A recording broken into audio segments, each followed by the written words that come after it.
ओशो।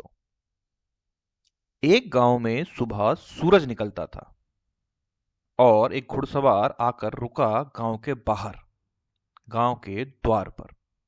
द्वार पर बैठे एक बूढ़े आदमी से उसने पूछा कि मैं एक बात जानना चाहता हूं, इस गांव के लोग कैसे हैं। मैंने अपना पुराना गांव छोड़ दिया और नए गांव की तलाश में हूं, जहां निवास कर सकूं। मैं जानना चाहता हूं कि इस गांव के लोग कैसे हैं, ये गांव कैसा है। अगर अच्छा हो तो फिर मैं बस यहीं बस जाऊं। उस बूढ़े ने उस घुड़सवार को नीचे से ऊपर तक देखा और फिर कहा कि इस प्रश्न का उत्तर मैं तभी दे सकता हूं, मेरे एक प्रश्न का उत्तर आप पहले दें तो।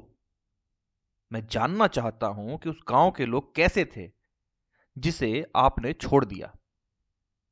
ये बात सुनते ही उस आदमी की आंखें क्रोध के अंगारों से भर गईं और उसने कहा कि उस दुष्ट गांव से बदतर लोग जमीन पर कहीं भी नहीं हो सकते।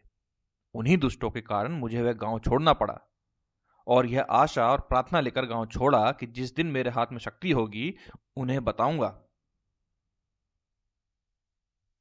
मेरे साथ जो दुर्व्यवहार किया गया उसका फल उन्हें निश्चित ही चखना है।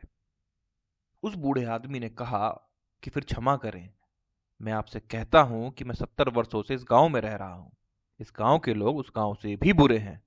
आप और कोई गांव खोज लें, इस गांव के लोग अच्छे नहीं। वो घुड़सवार जा भी नहीं पाया था कि पीछे से एक बैलगाड़ी आकर रुकी और उसने सवार आदमी ने पूछा कि बाबा, क्या मैं पूछ सकता हूं इस गांव के लोग कैसे हैं। मैंने अपना गांव छोड़ दिया है। उस बूढ़े ने कहा, बड़े आश्चर्य की बात है, बड़े संयोग की बात है। अभी मैं इसका उत्तर दिया ही हूं, लेकिन फिर मुझे पूछना पड़ेगा तुम्हारे गांव के लोग कैसे थे जिसे तुमने छोड़ दिया। उस घुड़सवार के सवार की आंखें खुशी के आंसुओं से भर गईं। उनकी स्मृति भी मुझे आनंद से भर देती है।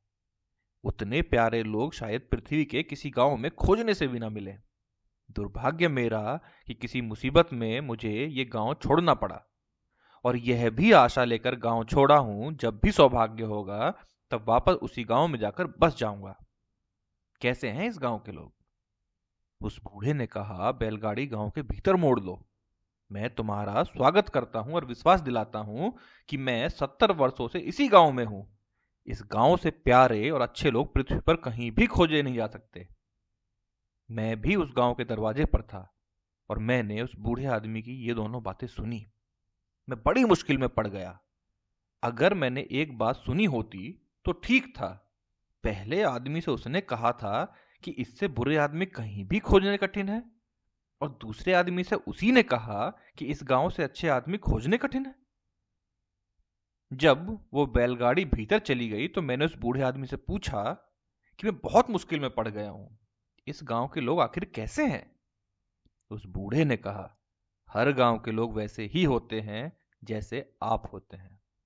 गांव के लोग आपके ऊपर निर्भर करते हैं कि आप कैसे हैं। गांव स्वर्ग हो जाता है अगर आपके भीतर प्रेम है। गांव नरक हो जाता है अगर आपके भीतर घृणा है।